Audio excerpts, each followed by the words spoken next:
Hello friends, எல்லோருக்கும் வணக்கம். Welcome to engine investor channel. Actually markets பார்த்துருப்பீங்க. மார்க்கெட் ஸ்டில் இட் செல்ஃப் பார்க்கும்போது ஒரு நெகட்டிவ் ட்ரெண்டில் தான் மூவ் ஆகிட்டு இருக்குது இன்றைக்கி பார்க்கும்போது. பட் என்னோட போர்ட்ஃபோலியோ பரவாயில்ல, இன்றைக்கி ஒரு பாசிட்டிவ் ரியாக்ஷன் இருக்குது. இந்த டாடா மோட்டார், கமர்ஷியல் வெஹிக்கிள், இது மாதிரி சில ஸ்டாக்ஸ்லாம் ஒரு நல்ல பெர்ஃபார்மன்ஸ் இருக்குது மார்க்கெட்டில். ஸோ ஃபஸ்ட்டு நிஃப்டி 50 135 பாயிண்ட்ஸ் கிட்ட நெகட்டிவில் இருக்குது. 25,824 பாயிண்ட்ஸில் ட்ரேட் ஆகிட்டு இருக்குது. சென்செக்ஸ் 451 பாயிண்ட்ஸ் கிட்ட நெகட்டிவில் போகுது. 84,609 பாயிண்ட்ஸ் கிட்ட ட்ரேட் ஆகுது நெகட்டிவில். நெக்ஸ்ட் பேங்க் நிஃப்டி 59,226 பாயிண்ட்ஸில் ட்ரேட் ஆகுது. 12 பாயிண்ட்ஸ் பேங்க் நிஃப்டி நெகட்டிவில் இருக்குது. பேங்க் நிஃப்டியில் AU small finance bank 1.5% positive இருக்குது. Axis bank flat positive. Bank of Baroda 1.5% பாசிட்டிவில் இருக்குது. கனரா பேங்க் 2% பாசிட்டிவில் இருக்குது. Federal bank 1.5% positive. HDFC bank flat positive. HDFC bank flat negative. ICICI bank பார்க்கும்போது 1% நெகட்டிவில் இருக்குது. ஐடிஎஃப்சி ஃபர்ஸ்ட் பேங்க் இன்றைக்கி 2% மேலே பாசிட்டிவில் இருக்குது. IndusInd bank flat positive. Kotak Mahindra bank flat நெகட்டிவில் இருக்குது. பஞ்சாப் நேஷனல் பேங்க் 1.5% பாசிட்டிவில் இருக்குது. ஸ்டேட் பேங்க் ஆஃப் இந்தியா ஒரு ஃப்ளாட் பாசிட்டிவ் ரியாக்ஷனில் இருக்குது. So Kotak Mahindra bank, ICICI bank, HDFC bank next இந்த பேங்க்ஸ் தான் இன்றைக்கி ஒரு நெகட்டிவ் ட்ரெண்டில் ட்ரேட் ஆகிட்டு இருக்குது. இதில் பார்க்கும்போது ஐசிஐசிஐ பேங்க் மட்டும் தான் 1% நெகட்டிவில் இருக்குது. மிச்சம் எல்லாம் வந்து பார்த்தீங்கன்னா ஃப்ளாட் நெகட்டிவில் தான் ட்ரேட் ஆகிட்டு இருக்குது. ஃபஸ்ட்டு பார்த்தீங்கன்னா Tata motor commercial vehicle. So அந்த share price, commercial vehicle share price பார்க்கும்போது இன்றைக்கி 4% பாசிட்டிவில் இருக்குது. 381 ரூபா வரைக்கும் போச்சு. கடைசியில் இப்போ 373 ரூபாவில் ட்ரேட் ஆகிட்டு இருக்குது. ஸோ அந்த டிமர்ஜர் ஆகி லிஸ்ட் ஆனதுக்கப்புறம் ஒரு நல்ல ரிட்டர்ன்ஸ் கொடுத்துருக்கு. பர்ஸ்டர் வெஹிக்கிள்ஸை கம்பேர் பண்ணும்போது கமர்ஷியல் வெஹிக்கிள் ஒரு நல்ல ரியாக்ஷன் மார்க்கெட்டில் இருக்குது. ஸோ இவங்களுக்கு அம்பிட் கேபிட்டல் பார்த்தீங்கன்னா ஒரு பைக்கால் கொடுத்துருக்காங்க. ஸோ 19% இந்த கமர்ஷியல் வெஹிக்கிளுக்கு டார்கெட் ப்ரைஸ் சொல்லியிருக்காங்க. இது இல்லாமல் ரெவன்யூ அண்ட் எபிட்டா பார்க்கும்போது CAGR growth financial year 25 to 28 இதில் ரெவன்யூக்கு 6% சொல்லியிருக்காங்க. எபிட்டாக்கு 7% க்ரோத் சொல்லியிருக்காங்க. மார்ஜினும் பார்த்தீங்கன்னா ஹையாக இருக்குது அப்படின்னு சொல்லி அப்டேட் சொல்லியிருக்கிறாங்க. ஸோ இதில் அசோக் லைலாண்டோட வால்யூம் க்ரோத் வந்து ஸ்லோவாகுது. குறிப்பாட்டு இந்த லைட் கமர்ஷியல் வெஹிக்கிள்ஸு அதில் மார்க்கெட் ஷேரை வந்து அசோக் லைலாண்ட் வந்து கொஞ்சம் டவுன் ஆயிருக்குன்னு சொல்லியிருக்கிறாங்க. அது இல்லாமல் டாடா மோட்டார் கமர்ஷியல் வெஹிக்கிள்ஸ் அந்த இடத்த கேப்சர் பண்ண சான்சஸ் இருக்குது அப்படிங்கிறதையும் அவங்க மென்ஷன் பண்ணியிருக்கிறாங்க. ஸோ இன்றைக்கி வந்து டாடா மோட்டார் கமர்ஷியல் வெஹிக்கிள்ஸ் ஒரு நல்ல ரியாக்ஷன் மார்க்கெட்டில் கொடுத்துருக்குது. 4% பாசிட்டிவில் இருக்குது. ஸோ டார்கெட் ப்ரைஸ் பார்த்தீங்கன்னா 430 ரூபா சொல்லியிருக்கிறாங்க. அது இல்லாமல் அசோக் லைலாண்டை கம்பேர் பண்ணியும் கீழே மென்ஷன் அடிச்சிருக்காங்க.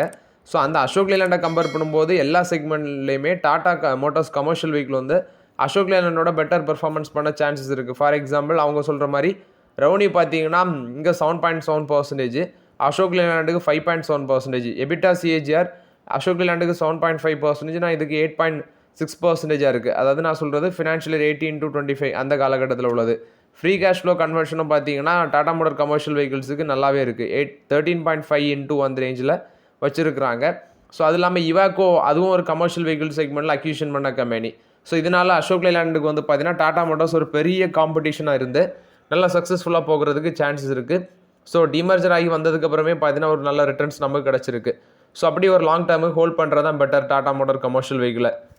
நெக்ஸ்ட்டு பார்த்தீங்கன்னா கைன்ஸ் டெக்னாலஜிஸ். அடிச்சாம்பார் சிக்ஸர் அப்படிங்கிற மாதிரி 2 நாள் என்ன போட்டு நீங்கள் அடிச்சிங்க, நான் இப்போ அடிக்கிற மாதிரிடா சிக்ஸருன்ட்டு 434 ரூபாய்க்கு வந்துடுச்சு கைன்ஸ் டெக்னாலஜிஸ் பார்க்கும்போது.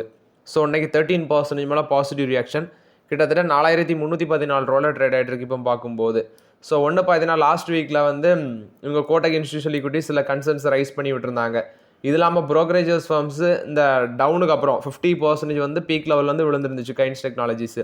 இப்போ வந்த சில ரிப்போர்ட்ஸ் படி ஆடிட்டர் இந்த இஷ்யூக்கு ஆடிட்டர் வந்து சேஞ்ச் பண்ணலாம் அப்படிங்கிற ஒரு அப்டேட்டும் இருக்குது. நெக்ஸ்ட்டு பார்க்கும்போது வேல்யூஷன் வந்து கொஞ்சம் டவுனாக இருந்துச்சு. மேலேருந்து பார்க்கும்போது வேல்யூஷனும் கொஞ்சம் டவுனாக இருந்துச்சு. அட்ராக்டிவ் வேல்யூஷன் அப்படின்னு சொல்லி மென்ஷன் பண்ணியிருக்கிறாங்க ப்ரோக்கரேஜஸ் ஃபார்ம். நெக்ஸ்ட்டு பார்க்கும்போது மேக்குரி, அடுத்தது வந்து சிட்டி, இவங்கெல்லாம் பார்த்தீங்கன்னா டார்கெட் ப்ரைஸ் மென்ஷன் பண்ணியிருக்கிறாங்க. இதில் ஃபஸ்ட்டு ஒரு கம்பெனி டார்கெட் ப்ரைஸ் 7,550 ரூபா சொல்லியிருக்கிறாங்க. நெக்ஸ்ட்டு பார்க்கும்போது இன்னொரு ப்ரோக்கரேஜஸ் கம்பெனி 7,700 ரூபா சொல்லியிருக்கிறாங்க. ஸோ 100% மேலே போகும் அப்படின்லாம் சொல்லியிருக்கிறாங்க. இது வந்து கைன்ஸ் டெக்னாலஜிஸை பொறுத்த வரைக்கும் அப்டேட்டு. நெக்ஸ்ட்டு பார்த்தீங்கன்னா யூஎஸோட பிரசிடென்ட் டொனால்ட் ட்ரம்ப் இன்றைக்கி நான் தமிழ் நியூஸ் சேனல்லையும் பார்த்தேன். ரெண்டாவது வந்து பார்க்கும்போது இங்கிலீஷ் நியூஸ் சேனல்லையும் பார்த்தேன். ஸோ என்னன்னா நியூ டேரிஃப் வந்து பார்த்தீங்கன்னா அக்ரிகல்ச்சர் இம்போர்ட்டு குறிப்பாட்டு ரைஸுக்கு போடலாம் அப்படிங்கிற ஒரு அப்டேட் இருக்குது. அது இல்லாமல் இந்தியாவிலேருந்து போகிற ரைஸ் இம்போர்ட்டுக்கு டேரிஃபும், கனடாலேருந்து போகிற ஃபெர்டிலைசருக்கும் டேரிஃப் அப்படின்னு சொல்லி ஒரு அப்டேட்டு. ஏன்னா அங்கே உள்ள அக்ரிகல்ச்சர்ஸ் வந்து பாதிக்கப்படுறாங்க. ஃபார் எக்ஸாம்பிள் இந்தியாவிலேருந்து அதிக ரைஸ் அங்கே இம்போர்ட் ஆகுறதுனால அங்கே உள்ள அக்ரிகல்ச்சர்ஸ் பாதிக்கப்படுறாங்க அப்படிங்கிற ஒரு அப்டேட்டும் அவர் வந்து மென்ஷன் பண்ணியிருந்தார். ஸோ இதனால் எல்டி ஃபுட்ஸ் இன்றைக்கி 2.5% நெகட்டிவில் வந்துச்சு. 362 ரூபா வரைக்கும் போச்சு. கடைசியில் 384 ரூபாவில் இருக்குது. 2% நெகட்டிவில் இருக்குது. கிஆர்பிஎல் லிமிடெட் 371 ரூபா வரைக்கும் போனாங்க. அதுவும் ஒரு அடி விழுந்து கடைசியில் பார்க்கும்போது இப்போ 2% பாசிட்டிவில் இருக்குது. ஸோ இது ஒரு அப்டேட். அதாவது டொனால்ட் ட்ரம்போட அந்த கருத்துனால இந்த ஃபுட் செக்மெண்ட் உள்ள கம்பெனிலாம் விழுந்திருக்கு. ஆனால் கேஆர்பி லிமிடெட் பார்த்தீங்கன்னா அவங்களுக்கு டைரக்ட் எக்ஸ்போஷர் டு யூஎஸ் பார்க்கும்போது ஒரு லிமிட்டட் தான் வச்சுருக்காங்க. அது வந்து பெருசாலாம் ஒன்றும் அவங்களுக்கு பிஸ்னஸில் ஃபினான்ஷியல் இம்பேக்டாக ஏற்படுத்தாது. ஆனால் எல்டி ஃபுட்ஸுக்கு பார்க்கும்போது அவங்களோட ரெவன்யூவில், அதாவது ஓவரால் டாப் லைன் ரெவன்யூவில் வந்து நார்த் அமெரிக்கா மட்டுமே 46% அக்கௌண்ட் ஆகுது அப்படின்னு சொல்லியிருக்கிறாங்க. இது வந்து எல்டி ஃபுட்ஸ் கொடுத்த அப்டேட்டு. ஸோ ஓவர்லாட்டு டொனால்ட் ட்ரம்போட அந்த அப்டேட்னால இன்றைக்கி இந்த பங்குகள் எல்லாமே நெகட்டிவில் இருந்துச்சு. பட் கேஆர்பிஎல் லிமிடெட் இப்போ பார்க்கும்போது 2% கூட பாசிட்டிவில் தான் இருக்குது. நெக்ஸ்ட் பார்த்தீங்கன்னா இன்றைக்கி டெரிவேட்டிவ் மார்க்கெட் எடுத்து பார்க்கும்போது banking, BSc bank, infra, realty, BSc service இதெல்லாம் பாசிட்டிவில் இருந்துச்சு. Cement, consumer finance, energy, metal, auto, technology, pharma இதெல்லாம் நெகட்டிவில் இருந்துச்சு. இதில் ஃபஸ்ட்டு பார்க்கும்போது ஃபார்மா செக்டாரில் ரெட்டிஸ் 1.5% நெகட்டிவ். நேற்று தான் ஒரு டீல் போட்டிருந்தாங்க, பட் இருந்தாலும் நெகட்டிவில் தான் இருக்குது. சன்ஃபார்மா 1.25% நெகட்டிவ். ஆரோபிண்டோ ஃபார்மா 1.25% நெகட்டிவில் இருக்குது. லூப்பின் வந்து flat negative. Cipla flat negative. TVS laboratories flat negative. Biocon flat negative. Glenmark மட்டும் ஒரு ஃப்ளாட் பாசிட்டிவில் இருக்குது. இது போக டெக்னாலஜி செக்டார் எடுத்து பார்க்கும்போது tech Mahindra 1.5% negative. HL technologies 1.5% காலி. விப்ரோ 1.5% காலி. இன்ஃபோசிஸ் 1% காலி. TCS flat negative. Mphasis, Naukri இதெல்லாமே நெகட்டிவில் இருந்துச்சு. ஒராக்கிள் ஃபினான்ஷியல் சர்வீஸ் ஒரு ஃப்ளாட் பாசிட்டிவில் இருக்குது. கோஃபோர்ஜ் இந்த மாதிரி மிட்கேப் ஐடி ஸ்டாக்ஸும் அடி வாங்கியிருந்தாங்க. என்ன ஒரு அப்டேட்னா ஃபெட்டு வந்து ரேட் கட் பண்ணுவாங்க அப்படிங்கிற ஒரு ஹோப்பும் இருக்குது. ஸோ அந்த பேசிஸில் ஐடி கம்பெனிஸை போட்டு பொழந்திருக்காங்க இன்றைக்கி. இதில் ஐடி கம்பெனிஸில் கவனிக்க வேண்டியது கோஃபோர்ஜ் அந்த மாதிரி பங்குலாம் 4% விழுந்திருக்கு. ஸோ ஆல்ரெடி பார்த்தீங்கன்னா ஐடி கம்பெனி வந்து நமக்கு கொஞ்ச நாளாக பெருசாக ரிட்டர்ன்ஸ் எதுவுமே தரல. இந்த நேரத்தில் ஃபெட் ரேட் கட்டு, அந்த ரேட் கட்டு, இந்த ரேட் கட்டுன்னு போட்டு இந்த ஐடி கம்பெனிஸ் இப்படி போட்டு அடிக்கிறாங்க. ஸோ ஐடி செக்மெண்ட்டில் வந்து மீண்டு வர்றது கொஞ்சம் டைம் எடுக்கும்னு நினைக்கிறேன். ஸோ அதனால் பொறுமையாக ஐடி செக்டரில் இன்வெஸ்ட்மெண்ட் பண்ணுறவங்க பல்காக ஒரே நேரத்தில் உள்ள வராமல் பொறுமையாக ஸ்லோவாக யூஸ் பண்ணிக்கோங்க. நெக்ஸ்ட்டு பார்த்தீங்கன்னா ஒரு ப்ரோக்கரேஜஸ் ஃபார்ம் ஜெஃப்ரீஸ், அவங்க வந்து 2026 அவங்களோட போர்ட்ஃபோலியோவில் சில ஸ்டாக்ஸ் வந்து கட் பண்ணுறதாட்ட அப்டேட் கொடுத்துருக்காங்க. அது போக சில ஸ்டாக்ஸ் வந்து ஆட் பண்ணவும் செஞ்சுருக்காங்க. ஸோ அவங்களோட ஸ்ட்ராட்டஜி படி ஒரு 6 ஸ்டாக்ஸ் ஆட் பண்ணியிருக்கிறாங்க அவங்களோட போர்ட்ஃபோலியோவில். Axis bank, AU small finance bank, BPCL, JSW energy, Godrej property, Samvardhana Motherson international. எதெல்லாம் ரிமூவ் பண்ணுறாங்கன்னா ஐசிசி பேங்க், என்டிபிசி, டாடா ஷில், Crompton consumer, Belrise, IndiGo இதெல்லாமே பார்த்தீங்கன்னா ரிமூவ் பண்ணியிருக்கிறதாட்டு சொல்லியிருக்கிறாங்க. இண்டஸ்இண்ட் பேங்க்கில் வந்து அப்டேட் இன்றைக்கி ஒரு ஃப்ளாட் பாசிட்டிவ் இருந்துச்சு. இண்டஸ்இண்ட் பேங்க்கில் வந்து பார்த்தீங்கன்னா கீ பொசிஷனுக்கு லீடர்ஸ் அப்பாயிண்ட் பண்ணியிருக்கிறாங்க டாப் அஃபிஷியல்ஸுக்கு. இல்லை கீ அப்பாயின்ட் பண்ணி பார்க்கும்போது Amitabh Kumar Singh, chief human resources officer. Next டேப்போ பிராட் Chowdhury, managing director and CEO of Bharat inclusion financial inclusion limited. Balaji Narayanamurthy, chief data officer. Ganesh சங்கரனை வந்து head of the wholesale banking குரூப்புக்கு அப்பாயிண்ட் பண்ணியிருக்கிறாங்க. ஸோ பேங்க் வந்து ரீட்டைல் அண்ட் ஹோல்சேல் ஆப்ரேஷன் வந்து பார்த்தீங்கன்னா எக்ஸ்பென்ஷன் பண்ணுறாங்க. அதுக்கு வேண்டி தான் இந்த கீ ஆப்ரேஷன்லாம் பண்ணியிருக்கிறதாட்டு சொல்லியிருக்கிறாங்க. இது வந்து இண்டஸ்இண்ட் பேங்கை பொறுத்த வரைக்கும் அப்டேட்டு. நெக்ஸ்ட் ஐஆர்எஃப்சி கொடுத்த அப்டேட்டு. ஐஆர்எஃப்சி பார்த்தீங்கன்னா 113 இருக்குது. பட் இதில் வந்து டிவிடெண்டுக்கு வேண்டி பார்த்தீங்கன்னா நிறைய பேர் கன்சிடர் பண்ணியிருப்பீங்க. சில பேருக்கு வந்து நீங்கள் ஒரு லோ ரேஞ்சில் இருக்கும்போது 32 40 அந்த ரேஞ்செலாம் இருக்கும்போது வாங்கியிருந்தீங்கன்னா உங்களுக்கு ஒரு பெட்டர் ரிட்டர்ன்ஸ். ஆனால் இப்போ ஐஆர்எஃப்சி ஆப்பர்ச்சுனிட்டி ஆனால் இப்போதைக்கெலாம் இதெல்லாம் அவாய்ட் பண்ணுறது தான் பெட்டராட்டு நான் பார்க்குறேன். ஏன்னா பெருசாக ஒன்றும் ரிட்டர்ன்ஸ் அந்த மாதிரி இல்லை. அந்த டைம்லேருந்து நீங்கள் பார்க்கும்போது ஒரு ரிட்டர்ன்ஸ் நீ பார்த்தாலும் ஒரு 100 அளந்து கன்சிடர் பண்ணி பார்க்கும்போது ஒரு 180 மேபி போயிருக்கலாம். ஆனால் அதில் தவிர்த்து பெருசாக ஒன்றும் ரிட்டர்ன்ஸ்லாம் இதில் வருமா அப்படிங்கிறது கொஸ்டின் மார்க்காக இருக்குது ஒரு பிஎஸ்சி செக்டாராக இருக்கிறதுனால. இப்போ இவங்க ரீசென்ட்லி கொடுத்த அப்டேட் படி பார்க்கும்போது இவங்க ரயில்வேஸுக்கு மட்டும் ஃபைனான்ஸ் பண்ணாமல் அதை டைவர்சிஃபை பண்ணி பவர் ப்ராஜெக்ட்ஸ்க்கு எல்லாமே ஃபைனான்ஸ் பண்ணுறதாட்டும் ஒரு அப்டேட் கொடுத்துருக்காங்க. பட் அது எந்த அளவு ஒர்க் அவுட் ஆகுங்கிறது அவங்களோட ரிசல்ட்ஸ் வச்சு தான் நம்ம வந்து ஹேண்டில் பண்ண முடியும். அது இல்லாமல் கவர்மெண்ட்டோட ஹோல்டிங்ஸ் இதில் வந்து 86.36% இருக்குது. 86% மேலே இருக்குது. அதாவது செப்டம்பர் குவார்ட்டர் கணக்குப்படி பார்க்கும்போது ஸ்டாக் வந்து 2025 மட்டுமே 25% கிராஷ் ஆகிருக்கு. அனாலிஸ்ட் ஆஷிஷ் பாஹெட்டி என்ன சொல்கிறாங்கன்னா இது வந்து 50 வீக் லோ 110 தொடும் அப்படின்னு சொல்லியிருக்கிறாங்க. ஆக்சுவலி அது வந்து 108 50 வீக் லோவை நேற்று ஏதோ டச் பண்ணியிருக்குன்னு நினைக்கிறேன். இன்றைக்கி 109 வரைக்கும் வந்திருக்குது. இப்போ 113 இருக்குது. ஸோ 100 டச் பண்ணும் அப்படிங்கிற ஒரு அப்டேட்டும் மென்ஷன் பண்ணியிருக்கிறாங்க. அதனால இந்த பங்கில் கொஞ்சம் கேர்ஃபுல்லாக இருங்க இப்போதைக்கு. பர்கர் பெயின்ஸ் கொடுத்த அப்டேட்டு. பர்கர் பெயின்ஸோட மேனேஜிங் டைரக்டர் அண்ட் சிஓ கொடுத்த அப்டேட்டு. ஸோ டபுள் டிஜிட் க்ரோத்தை வந்து நாங்கள் எதிர்பார்க்குறோம் நெக்ஸ்ட் இயர். டிமாண்ட் வந்து ஸ்ட்ரென்தன் ஆகிறதுனால அதனால டொமஸ்டிக் டெக்கரேட்டிவ் மார்க்கெட் வந்து 20% ஷேர் வந்து எதிர்பார்க்குறதாட்ட அப்டேட் கொடுத்துருக்காங்க. அது கண்டினியூ ஆகும். ரெவன்யூ கோல்ஸ் வந்து 12,000 கோடி எண்ட் ஆஃப் திஸ் இயர் இருக்குன்னு சொல்லியிருக்காங்க. அது இல்லாமல் 2032-31 அந்த டைமில் 20,000 கோடியாக இருக்கும் அப்படிங்கிறதே அப்டேட் கொடுத்துருக்காங்க. டாடா கன்சியூமர் ப்ராடக்ட்ஸோட எம்டி அண்ட் சிஓ அப்டேட் கொடுத்துருக்காருன்னா 20,000 கோடி ரெவன்யூ ஃபினான்ஷியல் 26 இருக்குன்னு சொல்லியிருக்கிறாங்க. 20,000 கோடி ரெவன்யூ. ஃபினான்ஷியல் 25ல அவங்களோட ரெவன்யூ 17,600 கோடி கிட்ட இருந்துச்சு. மார்ஜினும் 15% மேலே இருக்கும் அப்படிங்கிறதையும் அப்டேட் பண்ணியிருக்கிறாங்க டாடா கன்சியூமர் ப்ராடக்ட்ஸு. அது இல்லாமல் டாடா கன்சியூமர் பார்த்தீங்கன்னா தனோனே இந்தியா அப்படிங்கிற ஒரு பிஸ்னஸ், நியூட்ரிஷன் பிஸ்னஸ், அதை வாங்குறதுக்கு அட்வான்ஸ் டிஸ்கஷன் போயிட்டுருக்குது அப்படிங்கிற அப்டேட்டும் கொடுத்துருக்காங்க. இது நேற்று மத்தியான வீடியோவில் அப்டேட் பண்ணியிருக்க வேண்டியது. அந்த டீட்டெயில்ஸ் நான் எடுத்து வச்சுருந்தேன், அது மிஸ் ஆகிடுச்சு நான் பேசும்போது. ஸோ டாடா கன்சியூமர் இந்த நியூட்ரிஷன் பிஸ்னஸை வாங்குறதுக்கும் பார்த்தீங்கன்னா அடுத்த டிஸ்கஷனை ஸ்டார்ட் பண்ணியாச்சு. ஒவ்வொரு செக்மெண்ட்லேயே வளைச்சு வாங்கிட்டு இருக்காங்க டாடா கன்சியூமர். பட் நமக்கான ஆப்பர்ச்சுனிட்டி தான் அதில் இல்லை இப்போதைக்கு வேல்யூஷன் வச்சு பார்க்கும்போது. இது இல்லாமல் ஸ்பைஸ் ஜெட்டில் வந்து அப்டேட்டு. ஸ்பைஸ் ஜெட் இன்றைக்கி மேலே போயிருந்துச்சு. ஆக்சுவலி இவங்க வந்து பார்த்தீங்கன்னா இண்டிகோ வந்து பெரிய டிஸ்டர்ப்ஷனை ஃபேஸ் பண்ணுது, டிக்கெட் கேன்சலேஷன் ஆகுது. இவங்க அடிஷ்னல் ஃப்ளைட்டு ஆப்ரேட் பண்ணுறாங்க.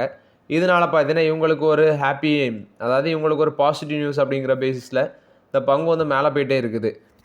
ஸ்விக்கிக்கு பார்த்தீங்கன்னா அந்த 10,000 கோடி QIP மூலமாக ரைஸ் பண்ணுறதுக்கு ஷேர் ஹோல்டர்ஸ் அப்ரூவல் கிடச்சிருக்கு. ஸோ அதனால் அதுக்கான ப்ராசஸை வந்து பார்த்தீங்கன்னா ஸ்விக்கி பிகின் பண்ணியிருக்கிறத அப்டேட் கொடுத்துருக்காங்க. இது வந்து ஸ்விக்கி கொடுத்த அப்டேட்டு. பஜாஜ் ஃபினான்ஸ் ஒரு அப்டேட் கொடுத்துருக்காங்க. ஸோ பஜாஜ் ஃபினான்ஸ் வந்து 5 lakh crore asset under management financial 26ல் கிராஸ் ஆவாங்க. ஏன்னா செப்டம்பர் வைஸ் பார்க்கும்போது 4.62 lakh crore இருக்குது.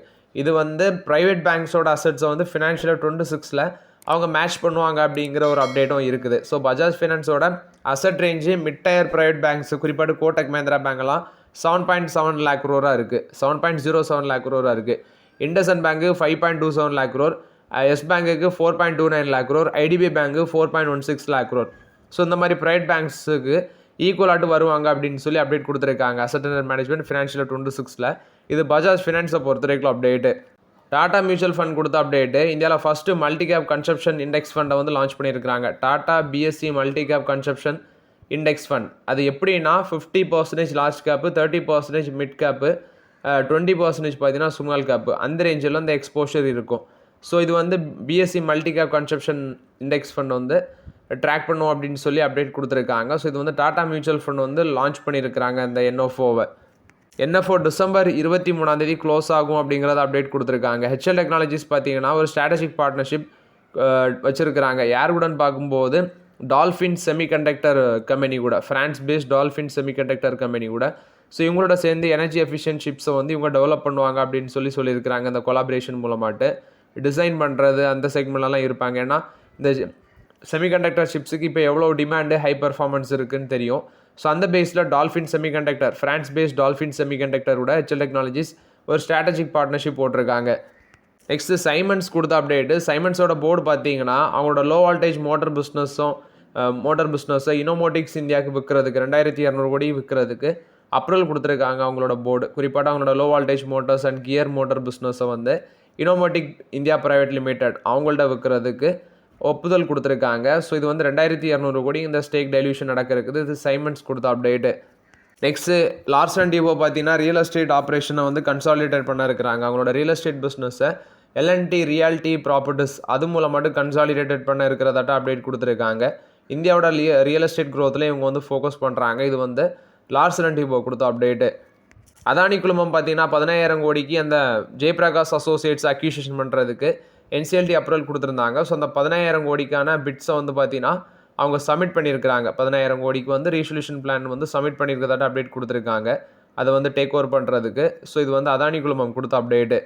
Next Perumal finance. இவங்க வந்து பார்த்தீங்கன்னா கீர்த்தனா ஃபின்ஸோ வந்து வாங்குறதுக்கு ஒரு கண் வச்சுட்டு இருக்காங்க. ஸோ இவங்க வந்து கோல்டு லோன் பார்த்தீங்கன்னா அந்த ஹைதராபாத் அந்த ஏரியாலலாம் கோல்டு லோன் கொடுத்துட்ருக்காங்க கீர்த்தனா ஃபின்ஸோ. ஸோ கோல்டு லோன் பிஸ்னஸில் ஒரு நல்ல க்ரோத் இருக்குது அப்படிங்கிறது இவங்க புரிஞ்சுக்கிறாங்க. ஏன்னா already Sriram finance, L&T finance இது மாதிரி கம்பெனிஸ்லாம் சில கம்பெனிஸை டேக் ஓவர் பண்ணி கோல்டு லோன் பிஸ்னஸுக்குள்ளே வராங்க. ஸோ பெருமாள் ஃபினான்ஸும் அதில் கை வைக்க போகிறாங்கன்னு நினைக்கிறேன். ஸோ அந்த ஒரு பேஸில் தான் கீர்த்தனா ஃபின்ஸோ வாங்குறதுக்கு முயற்சி பண்ணிட்டு இருக்கிறாங்க. இது வந்து பெருமாள் ஃபினான்ஸ் கொடுத்த update. So okay friends, actually இந்த வீடியோவில் சில இம்பார்ட்டன்ட் அப்டேட்ஸ் எல்லாமே டிஸ்கஸ் பண்ணுவோம். இந்த வீடியோ உங்களுக்கு பயனுள்ளதாக இருந்துச்சுன்னா லைக் பண்ணுங்கள், சப்ஸ்கிரைப் பண்ணுங்கள், கமெண்ட் பண்ணுங்கள். Okay friends, thank you.